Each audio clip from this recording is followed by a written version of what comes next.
بینەرانی بەڕێز و خۆشەویست، دوای 28 ساڵ لە ڕاپەڕین دامەزراوەکان لە هەرێمی کوردستان نەتوانراوە بە نیشتیمانی بکرێن. پارتی وێکێتی وەکو دوو هێزی خاوەندە سەڵاتدار مامەڵەیەکی ناتەندروستیان لەگەڵ پەرلەمان و حکومەت وەکو دوو دەستکەوتی ڕاپەڕین کرد. ئەمشەو بە میوانداری بەڕێز عەبدوستار مەجید پێشمەرگەی دێرین و ئەندامی ئەنجومەنی سیاسی کۆمەڵی ئیسلامی کوردستان تاوتوێ ئەم پرسە دەکەین. سەرەتا ڕاپۆرتێک دەبینین، دواتر لەگەڵ میوانەکەمان درێژە بەم پرسە دەدەین. دوای 28 ساڵ لە ڕاپەڕین هەرێمی کوردستان خاوەن حکومەت و پەرلەمانێکی چالاک و دامەزراوەیی نییە. ساڵێک دوای ڕاپەڕین لە 19 ئایاری 1992 بە بەشداری نزیکە 1 میلیۆن دەنگدەر یەکەمین هەڵبژاردن لە باشووری کوردستان بەڕێوەچوو. هاوڵاتیان بە حەماسی سەردەمی ڕاپەڕین و بە جۆش و خرۆشەوە لە پێناو دروستکردنی ئایندەیەکی گەشت و بنیادنانی حکومەت و پەرلەمانێکی چالاک چوونە سەر سندوقەکانی دەنگدان. سەرنجام دوای هەڵبژاردنەکە خولی یەکەمی پەرلەمانی کوردستان دەستی بەکارەکانی کردو لە سەرەتای مانگی تەمووزی 1992 یەکەمین کابینەی حکومەتی هەرێم پێک هات. 2 ساڵ بەسەر هەڵبژاردنەکە تێپەڕی و بۆی هەڵگیرستانی شەڕی ناوخۆ لە ساڵی 1994 خەونی دەنگدەران لەگۆڕنرا. حکومەتی هەرێمی یەکگرتووەڵ وەشێنرایە و کوردستان بوو بە دوو ئیدارە تا ساڵی 2005 سەردوو حکومەتی سلێمانی و هەولێریەکیان نەگرتەوە. پەرلەمانی کوردستانیش لە ساڵی 1994 تاوەکو 2000 پەکی کەوت. دواتر کۆبوونەوەی یەکگرتنەوەی پەرلەمان لە هەمان ساڵدا بەڕێوەچوو. لە ساڵی 2005ش خولی دووەمی پەرلەمانی کوردستان دەستی بە کارەکانی کرد.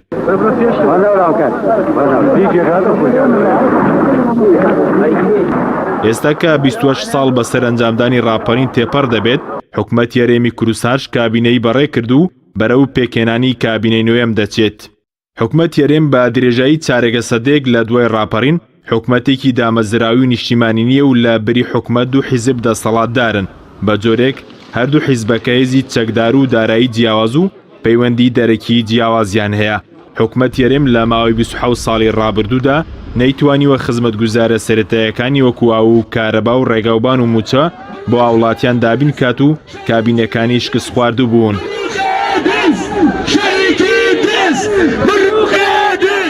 لە هەمان کاتیشدا بە درێژایی کابینەکان گەندەڵی لە حکومەتی هەرێم ساڵ دوای ساڵ گەشەی کردووە. هیچ ئیرادەیەکیش بۆ ڕووبەڕووبوونەوەی گەندەڵی و گەندەڵکاران نییە. هەرچی پەرلەمانی کوردستانیشە لە دوای ڕاپەڕین و ڕێگەی پێنەدرا ڕۆڵی چاودێری و یاسادانان و پەسەندکردنی بودجە بگێڕێت. بە پێی بڕیاری ژمارەیەکی ساڵی 2005 پەرلەمانی کوردستان مەرجعی باڵای سیاسی و دەستوری خەڵکی کوردستانە، بەڵام ئەمە تەنیا مەرەکەبی سەرکاغەز بووە. هەر کاتێک حیزب ویستوێتی پەرلەمانی لە کارخستووە. یادی 28 ساڵەی ڕاپەڕین لە کاتێکدایە حکومەت و پەرلەمان وەکو دوو دەستکەوتی ڕاپەڕین لەلایەن پارتی وێکێتی و مامەڵەیەکی ناتەندروستیان لەگەڵ ئەنجام دراوە و بەوەی دەستێوەردانی حیزب ڕێگەنە دراوە ڕۆڵی خۆیان ببینن. هاوڵاتیانیش متمانیان بەردوو دەستگاکە کەم بۆتەوە.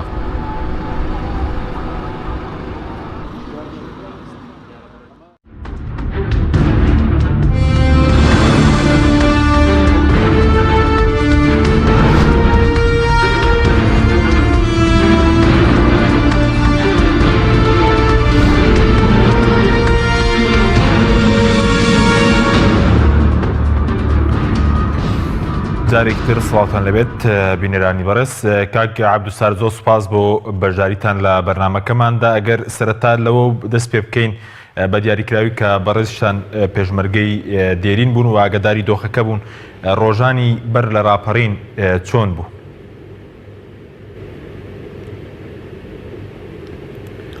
بەناوی خوای بەخشندە میهرەبان، سەلام و ڕەحمەتی خوای گەورە بەسەر هەموو لایەکدا بڕژێ. زۆر سوپاس.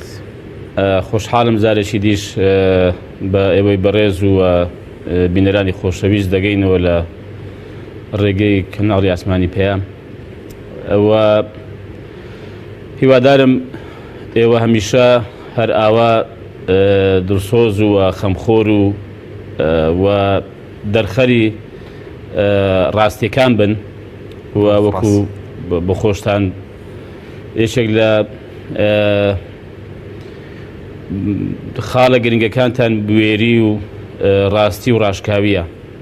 زۆر سوپاس. سەرفراز و بەختەوەر بن. سەبارەت بە بارودۆخی پێش ڕاپەڕین دیارە ڕاپەڕین ئەمڕۆ ینی پێی ناوەتە 28 ساڵ لە تەمەنی خۆیەوە 28 ساڵ بێگومان ینی ئەو کەسەی ئەو منداڵێکە ئەو ڕۆژیان لەو ساڵی دایک بوو بە ئێستا تەمەنێکی گەورەی هەیە و ڕەنگە خانەوادەیەک بنیانی پێکات بن لە کۆمەڵێک منداڵیش بۆیە پێم خراپ نییە ئەگەر ئەوا تۆزێ بگەڕێنەوە دواوە کە بزانین داخۆی ئێمە ئەو کاتە لەسی بارودۆخێکدا بووین ئێمە وەکو هێزی پێشمەرگەی ئەو کاتی بزوتنەوەی ئیسلامی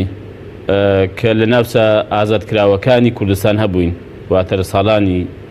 86 بەسەرەوە بە تایبەتی 87 و بەشێکی زۆری 86 بەڵام دوای ئەوەی کە ڕژێمی بەعس ڕێککەوتنیان ئەنجامدا لەگەڵ کۆماری ئیسلامی ئێران هەموو ئەو هێز و ئەو سوپا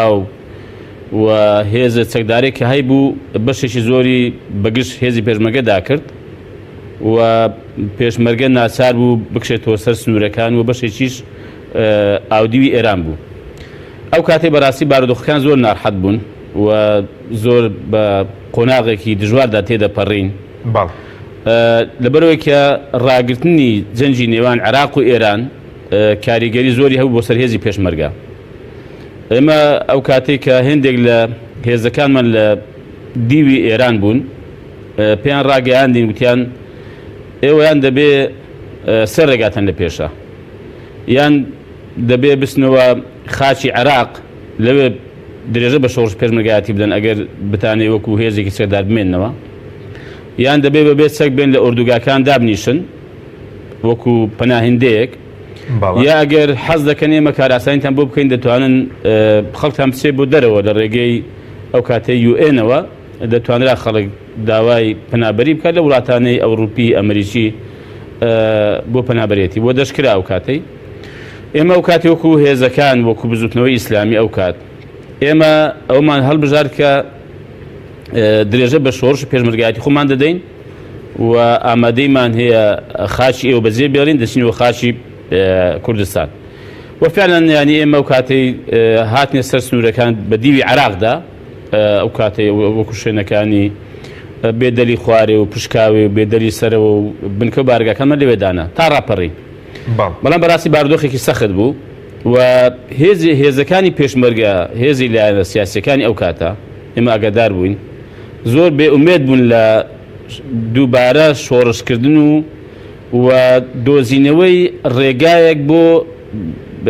بەرهەڵستیکردن و شۆڕش بەرامبەر بە حکوومەتی عێراقی ئەو کاتە چونکە شەڕی ئێران لێکۆڵ بوو بۆەوە و زۆریش بەهێز بوو بەهۆی ئەو شەڕەوە تەنها کێشەی هێزی پێشمەرگە بۆ ئەوش بەهۆی ئەو ڕێککەوتنەی کە لەگەڵ ئێرانی ئەنجامدا بوو ئەویشی تاڕادەیەک بێ پشتیوان کرد و تاڕادەیەکیش ڕێگری لێکردن ئێمە هاتین لە سەر سنوورەکان و بە ناڕحەتیش هاتین یعنی ئەو کاتەی کۆماری ئیسلامی ئێرانیش بە پێ ئەو ڕێککەوتنێک کە لەگەڵ عێراقی هەبووە ناچار بڕێ لە هێزی پێشمەرگە بگرێ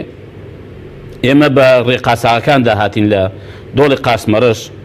لەوێ بنکە بارگاماندانا تووشی زۆر ناڕحەتی و سەغڵەتیش بن ئەو کاتەی و هێزی پێشمەرگە بێئومێد بوو بەڵام ئێمە ئەو کاتەش بە شاهێدی ئەوەی کە ئێمە پێم وایە ساڵی 89 بەرەو ساڵی 90 بوو مەفرەزەیەکی گەورەمان پێکێنا هاتین ڕەبایەکی یا فەوزێکی حزبی بەعەسە بوو لە کورتەک بەرنامەدانە کە ئێمە لەو ڕەبایە بدەین یعنی مەبەستم لە ورە و لە قەنەعات و لە ینی معنەویاتی بەرزی خۆمان بوو ئەو کاتەش کە هێزی پێشمەرگە بڕوای بە شۆڕش و بە چەکداری نەما بوو بەشێکی زۆری چوو بە شارەکانی ئێران و بەشێکی بۆ ئەوروپا و بەشێکی تریش ینی لە بنکە بارگەکان بە معنەویاتێکی زۆر لاواز و نزمەوە مابووە ئێمە ئەو کاتێ بەڕاستی مەفرەزەمان کردوتەوەن و چوین و بە ساڵغامانشدا کەوتین و برایەکمان زۆر بە خراپی لێ بریندار بوو و پاشانی چەند جارێکیش وەکو مەفرەزەی ئیختیفا هاتوونە ناو کوردستان هاتوین ناو شارەکان ئێمە بڕوامە بەوە هەبوو کە درێژە بە خەبات و بە شۆڕش و بە پێشمەرگایەتی خۆمان بدەین وەسپاس بۆ خوا یەکێک بوون لەو هێزانەش کە ڕاپەڕین ڕووی داوە ینی بەشداریەکی بەرچاومان بووە بە شاهێدی حیزبەکانی ئەو کاتەش و خەڵکو جەماوەری ئەو کاتی هەرێمی کوردستانیش ینی شاهدە بۆ بەشداری چالاک و ڕۆلی گەورەی پێشمەرگەکانی بزوتنەوەی ئیسلامی ئەو کات. بەڵێ ینی ئەو کاتێک کە بەڕێزت وتت ئێوە بێئومێد نەبوون هۆکارەکەی چی بووە بە دیاریکراوی ئێوە مەسەڵەن ینی سێ چوار ساڵ بەر لە ڕاپەڕین گەڕابوونەوە سەر سنوورەکان ئەی هێزەکانی تر بەشی زۆریان هەر لە ناو خاکی ئێراندا مابوونەتەوە؟ بەشی زۆری لە خاچی ئێران بوون بنکە و بارەگاکانیان و لە ئوردوگاکان بوون و خەڵکێکیشان خەریکی کار و کەسابەت بوو لە ئێران. بەشێکی کەمیش بنکە و بارەگاکانیان هەبوو بە تایبەتی بۆ نمونە ئەوە لە دۆڵی قاسمەڕەش بوو پێشمەرگەکانی یەکێتی نیشتیمانی کوردستان لەوێ هەبوون حزبی سۆسیالیستی لێ بە حزبی شوعی هەبوون بەڵام بە ڕێژەیەکی بەڕاستی ئەوەی کە بە ڕێژەیەکی باش هەبوو یەکێتی بوو ئەوانتر بە ڕێژەیەکی کەمتر و هێزەکانی ئێمەش هێزی حەمزە هێزی شافعی کە دواتر بوو بە مەڵبەندی سێ ئێمە ئەو کاتەی هێزەکانمان کران بە تیپی ئێمە سێ تیپ لەو ناوچەیە بووین ئەبرانی هێزی ئازادی پێشتر تەبان و تیپی نۆتونوێی سەربەستی و تیپی ڕاپەڕینمان هەبوو ئەوانە ئێمە لەو دۆڵی قاسمەڕش لەوێ بنکە و بارەگاماندا نابوو تا ئەو کاتەی ڕاپەڕین دەستی پێکرد ئێمە بەڕاستی بە بڕوامان بۆی هەبوو کە درێژە بە شۆڕش پێشمەرگایەتی بدەین و ئێمە قەناعەتێکمان هەبوو کە پێمان وابوو ئەمڕۆ یا بەیانی پەتی زولمی ڕێمی بەعەز دەپسڕێ چونکە سیستەمێکی زۆر گەورەی کرد بوو و توغیانیشی کرد بوو و ئەمە قەناعەتمان وابوو کە ئەگەر چنگێکیش بین ئێمە ینی درێژە بە شۆڕش بدەین و درێژە بە پێشمەرگایەتی بدەین چونکە ئێمە بەڕاستی لە ڕوانگەی ئیسلامیمانەوە ئێمە پێمان وابوو ئەمە ڕەزامەندی خوای گەورەی تێدا هەیە ئەگەر سەرکەوتین ئەوە فەنیعمە بیها و ئەگەر سەریش نەکەوتین ئێمە ئەرک و وازبێکمان ئەدا کردو جێبەجێ کردووە کە زۆر جار مەسەن ئەم ئاەتانەمان خوێندێتەوە و ئێساش هەر لەسەر ئەم بیر و باوەڕێین وما لكم لا تقاتلون في سبيل الله والمستضعفين ئێمە هەم لە پێناوی خوا هەم لە پێناوی چەوساوان یعنی ئێوە بۆ تێناکۆشن ئێوە بۆ جەنگ و جیهاد ناکەن ئێمە پێمان وە بەگەت ینی چەند کەسێکیش بین ینی بەردەوام بین و درێژە بەم خەباتە بدەین کە ئەرکێکی شەرعی و دینی سەرشانمان بوو ئەرکێکی نەتەوەیی و نیشتیمانیش بوو لە هەمان کاتدا و پێشمان وا بووە کە ئەو زۆڵ مستەمەی کە بەعس کردوێتی و بەردەوامە لەسەری ڕێگەی پێنادە چیتر بەردەوام بێ. بەڵێ سوپاس دەکەم دواتر قسە لەسەرەوە دەکەین کە کێ ڕاپەڕینی کە چکا قسەی زۆر لەسەرەوە دەکەین بەس دەمەوێت ینی قسە لەسەرەوە بکەین ئەگەر بە کورتیش بێ ینی بۆچی ڕاپەڕین ڕوویدا.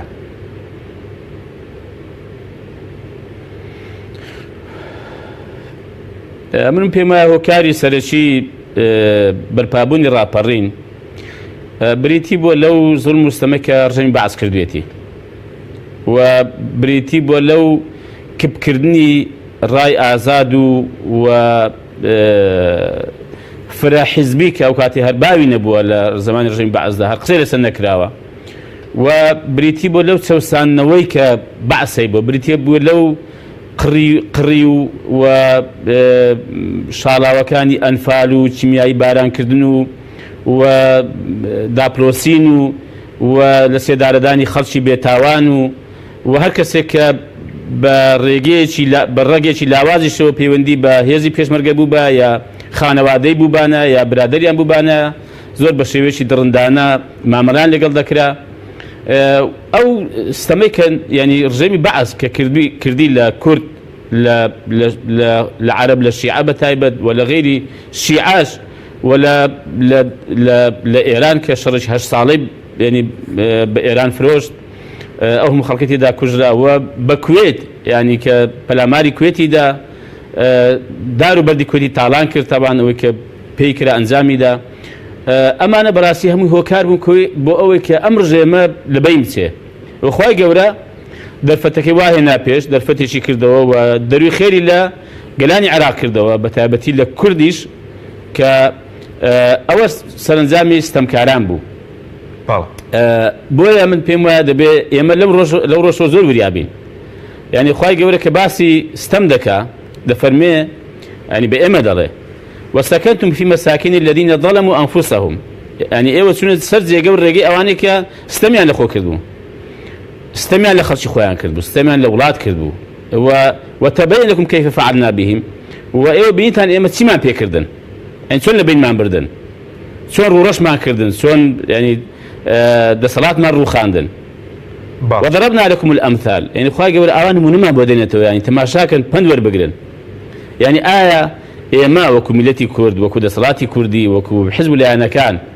كلو دي براسيلي على أساس إنه كان خلق بزي بداداتي نوا بخوا وضعي داري وضعي معيشة جياني گوزەران بأندازيك ناخوش بو يعني أجر ببير ماندته يعني مسرب بدل مانداده يعني آية أم حزبانا لم بارودوخه ناهموار و دژوارە دابوون ئایا حەقنیە پند وەربگرن کە ژەمی بەعس خوا بۆ لە ناوی بردن ئایا دروستە ئێستا بە هەمان ڕێگەدا بڕۆنەوە ئایا دروستە کە ئێمە لەسەر جێگە و ڕێگەی ئەوان دانیشتوین حکمڕانی دەکەین لە هەرێمی کوردستان ئایا دروستە کە ئەو ستەمەی کە ئەوا کردووە ئێمەش بیکەینەوە دروستە ئایا ئێمە قازانج دەکەین ئێمە ینی دەستکەوتەکانمان بۆ دەپارێزێ کە زوڵم بکەین قۆڕەکاری هەبێ گەندەڵی هەبێ و داپلۆسین هەبێ و ڕێ لە ئازادی بیر و ڕا و بیر و باوەڕ و ئەوانە بگیرێ بۆیە من پێم وایە ئەوانە هۆکار بوون کە ڕژێمی باسی پێ لە بین چوو و هەمان ئەو هۆکارانش بەڕاستی بەداخەوە من بەشێکی ئێستا لە واقعی هەرێمی کوردستاندا دەیبینم و لە واقعی حزبە سیاسیەکان لە بەشێکی زۆریدا دەبینرێ بە تایبەتی دەسەڵاتداری هەرێمی کوردستان باشە ینی چی لە کوردستان دەبینی ئەو زوڵمەی کە مەسەلەن کە سەردەمانێک پێش ڕاپەڕی لە خەڵک دەکرا ئێستا شەر بەردەوام بیان بە جۆرێک بە جۆرەکان بەردەوامی پێدرێت چی نەوانە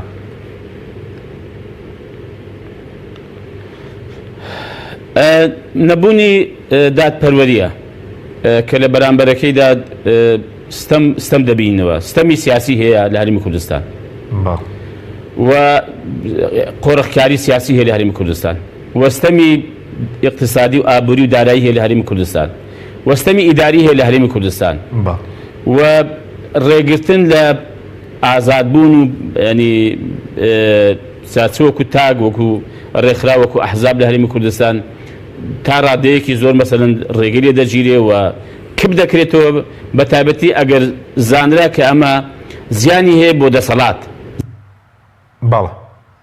کاری زیانی هەیە بۆ دزی بۆ گەندەڵی ینی ئەمانە تەبان ینی بە ڕێژەیەک جاری وایە زیاتر جاری وایە کەمتر لە هەرێمی کوردستان هەیە تەنها شتێک کە جیاواز بوو بێ ینی کە بەعز زیاتری کرد بێ لە کوشتن لە شاڵاوەکانی ئەنفال لە چیمیایی بارانکردن بەڵام ئێمەش لە هەرێمی کوردستان دوای ڕاپەڕین حزب دەسەڵاتدارەکان کەمترمان بەیەکتر نەکرد لەوە کە بەعس پێکردین یعنی ئەگە بەراورد بکەین چەند پێشمەرگە لە شۆڕشەکانی پێش ڕاپەڕین لە بەرامبەر بەعسدا کوژراون و چەندیش ئێمە لە شەڕی ناو خۆمان ینی کوشتومانن بەدەستی خۆمان لەسەر دەسەڵات لەسەر حکمڕانی لەسەر پارە ینی بەڕاستی ینی جیاوازی زۆری نییە بۆیە ئەمە ئەگەر چیمیاییمان هەبە ڕەنگە لە هێندە لە شەڕەکان چیمیاییشمان بەیەکتردا کرد بایە و ئەگەر دەسەڵاتی کە بەعسەی بووە کە زیاتر لە 180,000 یا ئەوەندە هەزار کەسە کە ئەنفال کراوە و زیندە بەچال کراوە ئەگەر ئەم دەسەڵاتە با ڕەنگە دەمان کرد و بە شێوەیەکی جوزئی کراویشە ئێمە دیلمان کوشتۆ کاکە ئێمە تاڵانی ملک و ماڵی هاوڵاتی فەقیر و هەژارمان کردووە ئێمە خەڵکمان گرتووە تەبان ینی بە چەند ساڵ بەبێوێ کە پرسیارێکی لێ بکرێ خەڵک هەیە ئێساش لەگەڵ داوای بەڕاستی ینی نازانێت چی لێ هاتووە مایەوە نەماوە ینی شتی خراپمان بەیەکتر کردووە ئایا ینی دەسەڵاتی کوردی لەم ڕوانەوە بەڕاستی جیاوازەکەی چی بۆ لەگەڵ دەسەڵاتی حزبی بەعس ئایا وەکو تازە ئاماژەم پێکرد نەدەبوو ئێمە پەند لە بەعس وەربگرین کە ئێمە ئەوەی کە بەعس کردوێتی و بۆ هۆی ئەوەی کە لە بەین چوو تەبان و دەسەڵاتەکەی بڕوخێ ئایا نەدەبوو ئێمە پەندی لەوەی من ئەمانە دووبارە نەکەینەوە کە بە هەمان ڕێگەی ئەواندا لە هێندە ڕوو هەنگامان ناوە بۆیە من لەو ڕۆ بەڕاستی نیگەرانم کە ینی دەسەڵاتی کوردی بەم شێوە ینی ڕەفتار بکە کە پند لەوەی پێشی خۆی وەرنەگرێ و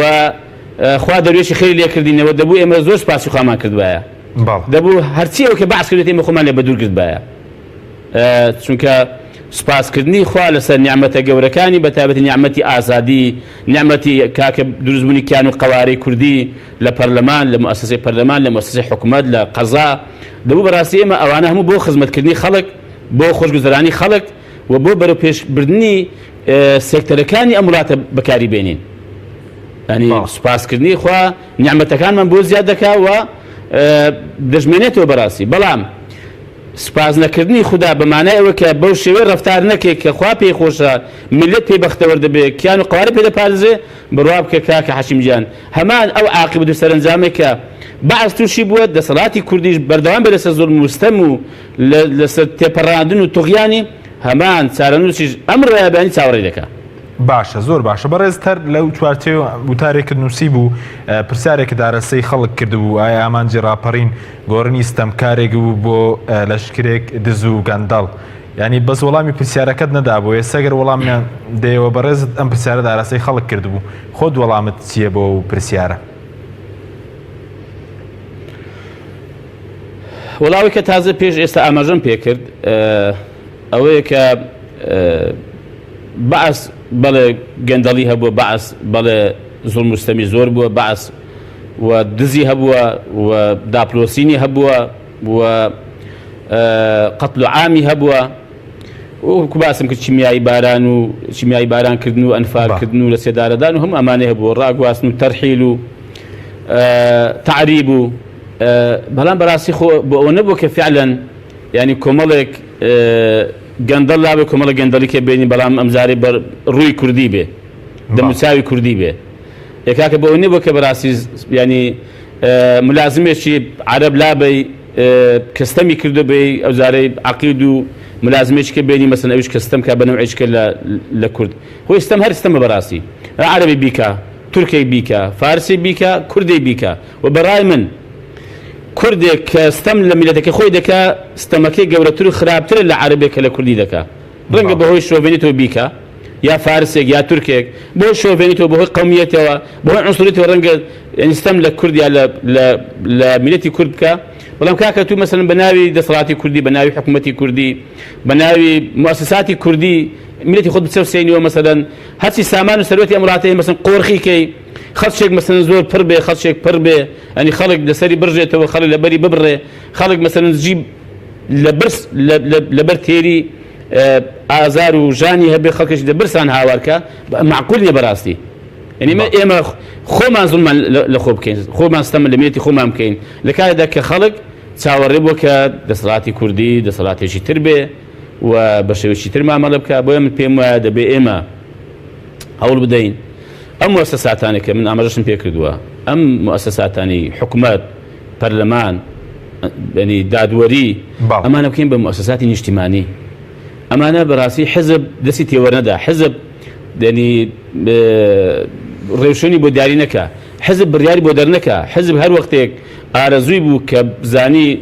لە قازانجی نییە دای نەخا وەختێکی کە بە قازانجی گەڕا و پێی وابوو ئێستا کاتێتی بیکاتەوە ینی ئەمە ینی وەختێک ئێمە پێم وایە دەبین بە دەوڵەتێکی مؤسساتی دەبین بە حکومڕانیەکی سەرکەوتوو ڕێکوپێک ئەنجام دەدەین کە ئەمانە دامەزراوی نیشتیمانی بن بە هەموو هێزەکانیەوە بەهێزەکانی پێشمەرگەوە بەهێزەکانی ئاسایشەوە بە پۆلیسەوە بە کارمەندەکانی ترەوە کاکە لەم وڵاتە فەرموو کاتی خۆی کەمتر هەبوو بەڕاستی زمانی بەعاز یعنی من هەندێک دەزانم و هەندێکم بەبیر و هەندێکیش بۆم گەڕاوەتەوە ڕاستە بەعسی بوون مەرجێکی گەورە بۆ دامەزاندن و بۆ هەندێک لە وڵاتە بەڵام هەر بۆ بەعسی نەبوو فەرمانبەریش بوو هەبوو بەعسیش نەبوو بەرپرسی گەورەش بوو لە وڵاتە ینی زۆر جار وابوو بەڕاستی ینی نەکرد جارێک زۆر جاریش وا بووە بەڵام فەرموو کاکە لە دەسەڵاتی کوردی خۆمان وەرە کاکە حەشیم گیان لە دەڤەری سەوز و دەڤەری زەرد فەرموو کاکە بەتایبەتی بەرپرسەکان لە بەڕێوەبەرێک بەسەرەوە کەسێکم بۆ ببینەوە ڕایەکی جیاوازی هەبوو بێ لە حزبێکی کە بوو بێ توانی بێتی یەکێک لەم پۆستانە و پلانە وەربگرێ مەگەر چۆن ینی مەگەر ینی باشە ئەمە بەڕێوەبردنی وڵاتە ئەمە حکومڕانی سەرکەوتووە ئەمە حکومڕانێکی تەندروستە ینی خەڵک چاوەڕێ ئەم حکومڕانی دەکرد یەکاکە ینی بۆ دەبێ ئیلا لە ڕابردووە بەتە من بەڕێ ڕاستە ماوەیە کە دامەزاندن نەماوە لە ڕابردووە بۆ دەبوو ئیلا تەزکی حزبی پێبێ بۆی کە دابمەزێ دەبوو تەزکیە حزبی پێبێ بۆ ئەوکە بێتە بەرپرس و پلە پۆستێکی حتا ئەگە شایستەش بوو بێ خۆی دەبوو ینی حزب تەزکیە بکە فەرموو کاکە بڕۆ بە پێشمەرگە کاکە بچۆ مەسەڵەن ببە بە ئاسایش دەبزانم داخوا یعنی لێت قبول دەکەن بە بێت تەزکیە ئاسایشێک لەم وڵاتە دامەزراوە کە بێلایەن بوو بێ ئەمە حەز دەکەن با جواب بدرێتەوە بڵێن کاکە ئەحمەد هەیە ئاسایش و بێلایەنە پێم خۆشە ئەمە شێوازی حکومڕانی تەندروستە دەمانێت بەم شێوەیە ئێمە سەرکەوتوو بین کاکەمە حکومڕانێتی حزبیە ینی بۆیە ئێمە دەڵێن ڕاپەڕین بۆ ئەو نەکرا بەڕاستی ئەمە لێ دروست بێ خوا دەزانین بە خۆمان لە شاخ بووین ینی ئاواتمانەوە بوو ئامازمان ئەوە بوو ئەمە خەڵک ڕزگار بێ خزمەتیان بکەین ینی بە شێوەیەشی بەڕاستی نەکرد ئێمە خەڵک ینی کادیرەکانی حزبەکان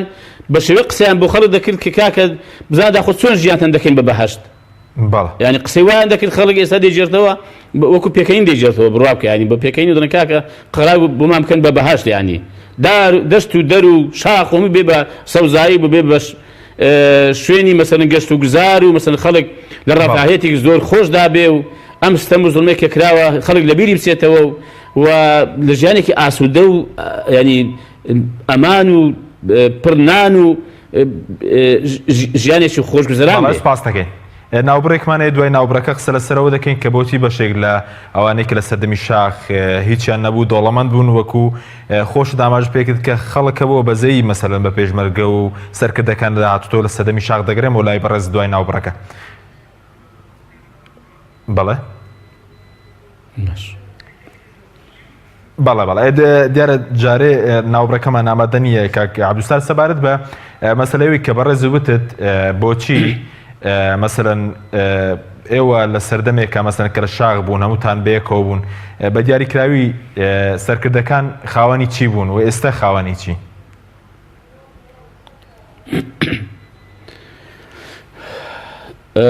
ئەوە ڕاستی بێ کاک حەشیم خۆ هەموو کەس پێشمەرگەی شاخی بینیوە نیوانەی بەتابەتی لە ئەوانەی کە تەمەنێکیان هەبووە و ئێمە خۆشماندانی پێدا دەێنین ینی خاوەنی شتێک نەبوو کە شایانی باز بێ خاوەنی ئەگەر قاتێکی زیادمان هەبوو بێ ینی ئەو دەوڵەمەند بووە ئەگەر سعاتێکی باشی دەستکەوت بێ مەسەلەن ینی بەڕاستی بۆ حارەسیات ئەوە بەڕاستی کەسێکی ینی خۆشبەخت بووە پارەدار بووە بۆیە ئێمە لە خۆمانەوە تەمەشا دەکەم و ئەوانی تریش هەر بە هەمان شێوە ڕاستە ئەو کاتەی هێندێک لە حزبەکان ئەو کاتەش هێندێک لە سەرکردەکان پاریان دەستکەوتووە ینی لەم وڵات و لە وڵات و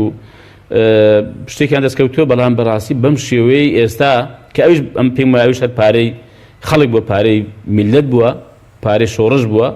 و ئەگەر گەندەڵی و دزی تێداکرا بێ هیچ جیاوازێکی نەگەر ئەو گەندەڵی و دزێک کە ئێستا ینی دەکرێت بەڵام بەم شێوەیە و بەڕاستی ئاوا لە سەریان بڕژێتەوە ینی دەوڵەمەندێکی دیارە کاچخۆمیانی کابرا مەسەلەن بە پێڵاوێکی لاستیق بەڵێ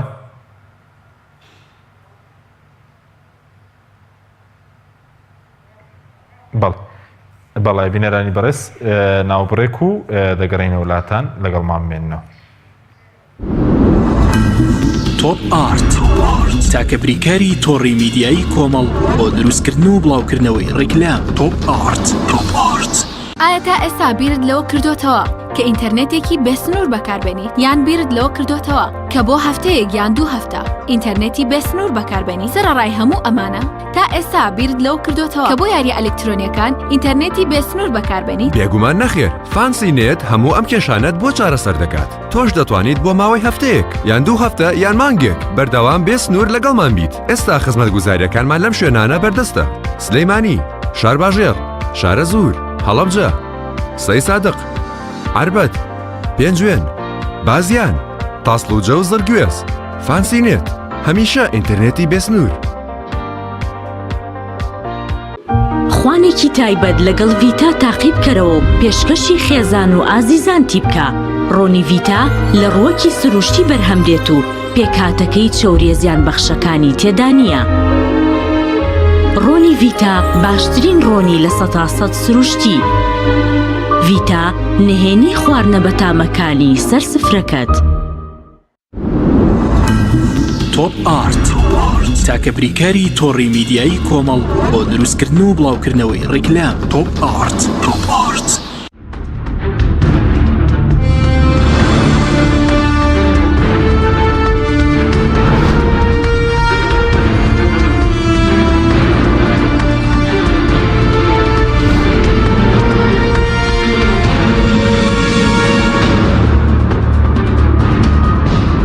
جارێک تر سڵاتان لێبێت بینەرانی بەڕست کاگا عەبدولسار بەڕست پێش ناوبڕەکە باسیەوەت کە لە سەردەمی شاخە سەرکردەکان ئەوەندە دۆڵەمەند نەبوون ینی بۆچی هۆکار چییە کە مەسەرەن دوای ڕاپەڕین ئەو جیاوازیە دروست بوو؟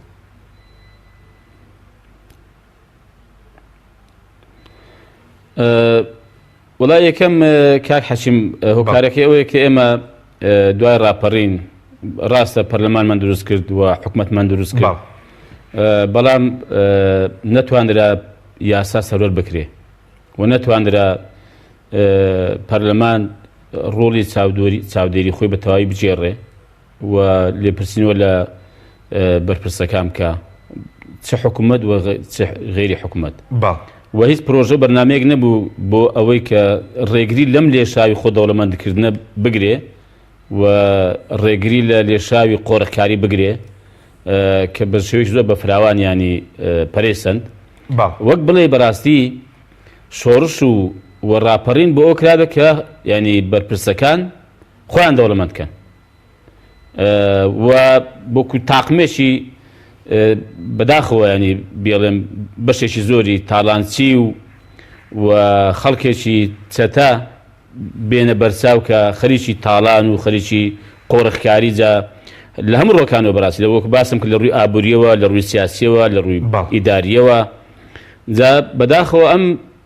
بەرپرسانە ینی هەر خۆیان بینیوە ینی پێشمەرگەی دێرینی ئەم لایەنانە هەیە کەم زۆر جار بینی من کە بڕوا بکە بەزەی پێدا دێتەوە و فعلا مەزلوم وەستەمی لێکراوە ینی ئێستا خاوەنی مەسەڵەن پاسە عەرزێک نییە خاوەنی خانوویەک نییە کە پێشمەرگەی پێش ڕاپەڕینە جا چ لە هەنی هەشتاکان چ لە پێش هەشتاکانی جیوا هەیە دەی معقول نییە بەڕاستی ئەمە چ جۆرە عەدالەتێکە چ جۆرە دادگەریەکە بۆیە ئەمە هۆکارێکی سەرەکی بووە کە بیانی نەبوونی موسساتێک کە ڕێ لەم تاڵان و لەم قۆڕەخکاری و لەم خۆ دەوڵەمەندکردن ناشەریع بگرێ و پاشانیش بەداخەوە ناتوانم نێڵێم کە لە ناخی ئەم بەرپرسانەدا دڵسۆزی و خەمخۆری نەبوو بۆ ئەم خاک وڵاتە ینی ڕاستە ویستراوە کورد ڕزگار بێ و کوردستان ڕزگار بێ و لە ڕژێمی بەعز ڕزگارمان بێ بەڵام بەڕاستی پەروەردەیەک نەبووە کە ناخی ئەمانە پاکات و بڵێ کاکە ئێمە ئەگەر سبەی دەسەڵاتمان وەرگرت بۆ ئەم خەڵکەیە باشە ینی هیچ ینی دژی ئەوە نیم کە ئەو بەرپرسانەش وەکو باقی پێشمەرگەکانی تریش ینی با ژیانیان هەبێ با ژیانێکی خۆشگوزەرانیشان هەبێ با خاوەنی عەرز بن با خاوەنی خانوو بن با خاوەنی سیارەش بن بەڵام بەڕاستی بەم شێوە ناکە ینی بەرپرسی وا هەبێ هێندەی دووسێ سەرۆکی وڵاتانی ئەم دنیاە دەوڵەمەند بێ پارەی هەبێ کۆمپانیای هەبێ پرۆژەی هەبێ بازرگانی بکە ینی بەداخەوە بۆیە دەڵم واتە دێتە بەرچاو کەم شۆڕش و پێشمەرگایەتی و ئەم ڕاپەڕینە بۆ خۆ دەوڵەمەندکردن بوو بێ بۆ بازرگانیکردن بوو بێ بە مڵک و ماڵی ئەم خەڵکە فەقیر و هەژارە باشە بە سامان و سەروەتی ئەم خەڵکی ئێستا و کە خەڵکی داهاتوش کە چکار سامان سەروەتەی کە هەیە لەم وڵاتە هەر ئەوانە نییە کە ئێستان کاکی ئەوانەی لە داهاتوشدا دێنە دنیاوە ینی باش ئێمە چیمان کرد بۆ نەوەکانی دوای خۆمان ئێستا ئەمە وردەوەدا و خەڵکەوە بەتەمەندا دەچێ و ئەم دنیا بەجێ دەڵێ چی بەجێ هێشتە بۆ نەوەکانی دوای خۆی کاکە بۆ منداڵەکانی خۆی بۆ نەوەکانی خۆی ینی چی چاندووە بەداخەوە ئەم کوردستانە بای ئەوەشی تێدا هەبووە لە سامان و سەروەت کە نەک بەشی ئەم نەوەمان دەکا بەشینەوەکانی کەشمانی دەکرد ئەگە بە شێوەی ڕێک و پێک ئەمە ڕێکخرابە و دەستی پێوە گیرابە لە دەستێکی ئەمیندا بووایە ئەم هەموو بەڕاستی گەندەڵی و قۆڕەخکاری و خۆدەوڵەمەندکردنە ناشەرعی تێدا نەبوو بایە زۆر باشە زۆر جار باز لەوە دەکرێت کە چۆن دەستکەوتەکانی ڕاپەڕین بپارێزین ینی زۆر جار گوێمان لە قسەی دەسەڵاتداران و بەیانناوی فەرمی لە پەیوەندیدارەکان دەوێت با دەستکەوتەکانی ڕاپەڕین بپارێزین ینی چۆن دەستکەوتەکان دەپارێزرێن بە بۆچوونی ئێوە بەڕای من دەستکەوتەکانی ڕاپەڕین کە زۆر جار باسمان کردووە و لایەنەکانیش و بەرپرسانیش باسییان کردووە بە یەک ریزی و بە یەک هەڵوێستی دەتوانین ئێمە دەستکەوتەکانی ڕاپەڕین بە تایبەتیەوەی کە پەیوەندی بە ینی هەرێمی کوردستان و سنووری هەرێمی کوردستان و ڕزگاربوون لە دەست و لە ستەمی ڕژێمی بەعەس دەپارێزرێ. بەڵام ئایا ئەمە یەک ریزی و ئەم یەک هەڵوێستە بەسێ دێتە دی؟ ئایا دەتوانین ئێمە قەنەعات بە هاوڵاتیانی خۆمان بکەین، بە خەڵکی هەرێمی کوردستان بکەین کە کاکە وەرن ئێوە قوربانی بدەن لە پاراستنی سنوورەکانی هەرێمی کوردستان، لە دەست درێژی وڵاتان، لەوەی کە تۆ بارانی هەرێمی کوردستان دەکرێت بۆ نمونە، لەوەی کە حکوومەتی عراقی چاوی لەوەیە کە ئەم هەرێمی کوردستانە هەمووی بخاتەوە ژێر چنجی خۆی بەکەزەرشی بەقۆ دروستکە. ئایا دەتوانین ینی قەنەعات بە خەڵکی کوردستان بکەین بێن بەرگری بکەوە قوربانی بدە؟ بەڵێ سپاس دەکەین. چۆمدا ینی مەبەستمەوەیە کە باسی هاوهەڵوێستی دەکەین، باسی یەکڕێژی دەکەین. بەڵێ کاتمان زۆر کەم ئەگەر شتێکی کورتت ماوێ سپاس دەکەین، کاتمان نەما سپاس دەکەین.